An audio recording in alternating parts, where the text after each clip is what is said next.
It's unacceptable and it's dangerous that anybody, any stranger, come outside of my house, but it's really unacceptable and dangerous when Candice Owens, another Black woman who is actually working as a part of a right-wing agenda, comes outside of my house with cameras. When did Candice Owens get so dangerous? She a part of a gang or a mafia or something I ain't know about?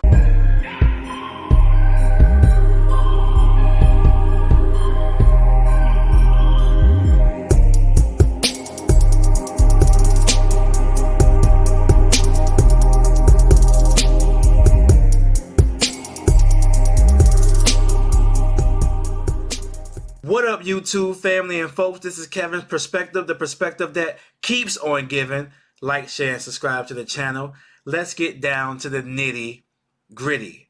You see the title. I've been wanting to have this conversation right here for a long time. It's been a while because for some reason nobody seems to want to address the elephant in the room. Now, I really don't have much to say about it. It's kind of playing out on its own. And I'm going to play a few videos and kind of just let it, let the story tell itself. But before we even get to any of that, let's talk about Black Lives Matter. Black Lives Matter is a statement. Black Lives Matter. And it turned into a movement. And initially, the intentions of that movement was for change, for justice, and for the betterment of Black people.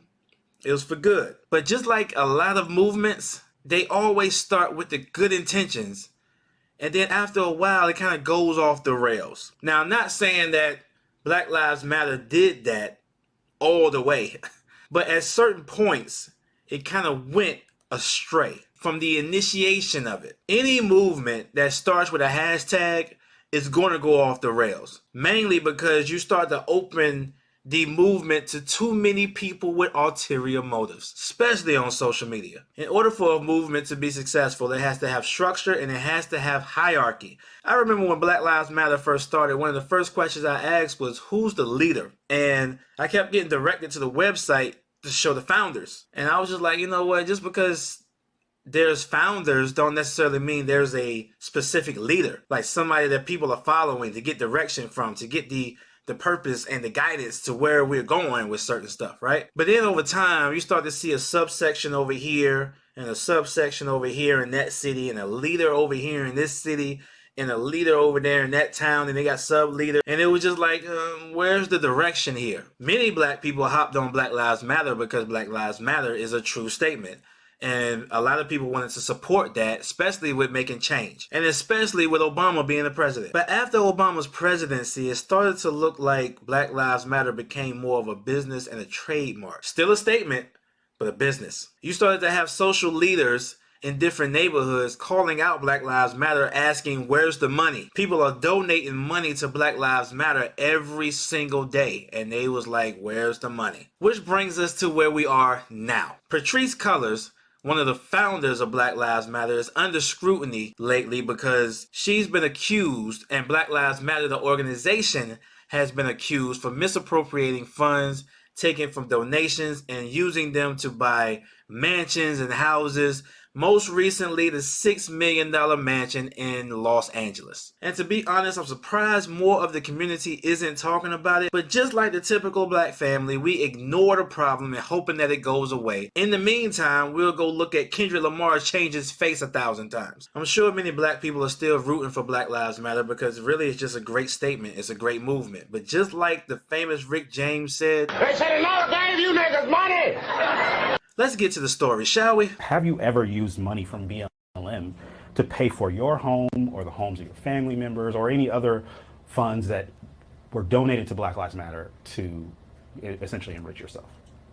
No, I have never used Black Lives Matter donations to pay for any of the properties that I owned in the past or own right now. You know, the idea that Black Lives Matter Global Network Foundation received millions of dollars and then I hid those dollars in my bank account is absolutely false. Is there any truth to the reports that your family has been hired to work at the property that was purchased by Black Lives Matter? While my brother is the head of security, and my mom and sister did work at the property. There are also dozens of other people who work in the organization that are Black folks and are doing amazing work. It's not like I literally, opened up the bank accounts and was like, I'm bringing all my family and friends in. Folks had skill sets. It's been a really bizarre experience to know the truth and to have false and misinformation be spread about me, especially around my own personal resources. See, the mansions ain't the problem. Just get it after you help the victims from which the donations were for. Or you can do like Creflo Dollar did and just ask for the mansion. He didn't take money from the church. He straight up said, hey, I want a jet. Can y'all pay for it? The families of the victims and the people on the front lines in the community shouldn't have to beg for the money, like Mike Brown's father. I'm Tory Russell, Ferguson frontline organizer, and on the behalf of many activists in the St. Louis area, I'm joined with Mike Brown Sr., the father of Mike Brown Jr. Today, we hold Black Lives Matter accountable. The movement that is catapulted into the limelight has forgotten about Ferguson and the freedom fighters. Freedom fighters like King D. Seals, Edward Crawford, and Danye Jones have literally given their lives to the struggle, but are rarely spoken about and families are not taken care of. Brother Ali, Joshua Williams, and many other political prisoners from the Ferguson movement are incarcerated or have been and still has received no assistance from Black Lives Matter. What kind of movement are we building where we're saying Black Lives Matter, but the freedom fighters and the families are being left behind? Where is our restitution? Where is our organizing? Where is our building of a movement? We have groups like the Lost Voices and the Freedom Fighters here, and thousands of other youth activists in their 20s and 30s have been out in the streets protesting for months and months and years for years. Still forgotten. We're asking that Black Lives Matter leadership funds $20 million to Ferguson organizers, organizations, and community foundations to do the work. We're not begging for a handout. We're coming for what we deserve. Today, as we demand the $20 million to go to Ferguson as restorative measures so we can continue what we started, here's what we'll be organizing. Annual commemorations around Mike Brown Jr.'s life, mutual aid programs, Black Panther-style programs and services to meet the needs of the people, community gardens and farms, and also organizing fellowships and stipends so we can fight white supremacy full time. This is what we started in Ferguson, and this is what we will continue. So all this was going on, and then Candice Owens decided, let me go ask about it. And then this happens. This morning, I woke up to Candice Owens being outside of my house with a news crew. She was demanding that I come outside. And when I looked at the video recording of what she was asking about, she was actually asking about the Black Lives Matter Global Network Foundation property. And for some reason, seems like she thought my house was that. It's unacceptable and it's dangerous that anybody, any stranger, come outside of my house, but it's really unacceptable and dangerous when Candice Owens, another Black woman who is actually working as a part of a right-wing agenda, comes outside of my house with cameras. When did Candice Owens get so dangerous? She a part of a gang or a mafia or something I ain't know about? She's describing her like she's Kanan from Power. Like she came with Young Thug and Gunna. She adding on a lot of sauce right now. For real. As you all know, I've experienced, and many of us have experienced, death threats. Many of us have children. Many of us are super vulnerable. And the fact that she's came outside my house and demanded things, harassed me, is unacceptable. It is unacceptable. And I'm going to keep doing the work I need to do to make sure that I'm in right relationship with my community, but I'm not going to let the right wing and right wing pundits and media try to drive me against my community and have the community driven against me.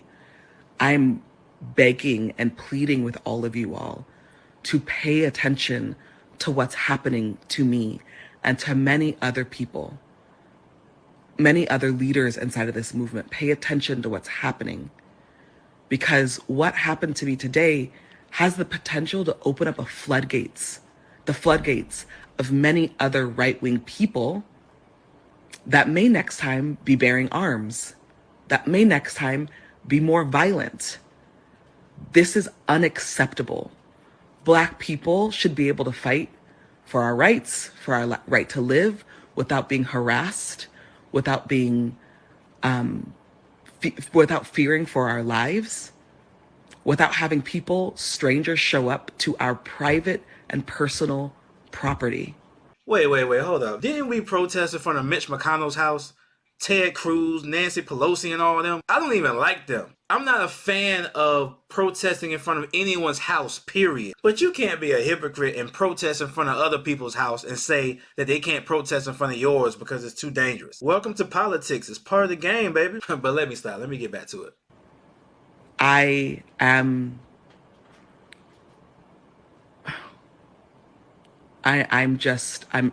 still in shock.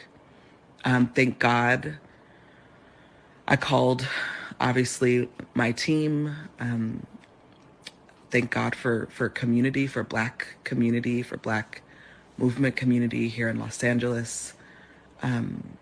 I just really, really, like, y'all, I really need my family to be safe. I need to be safe. I need my child to be safe. And this, what happened this morning is not safety.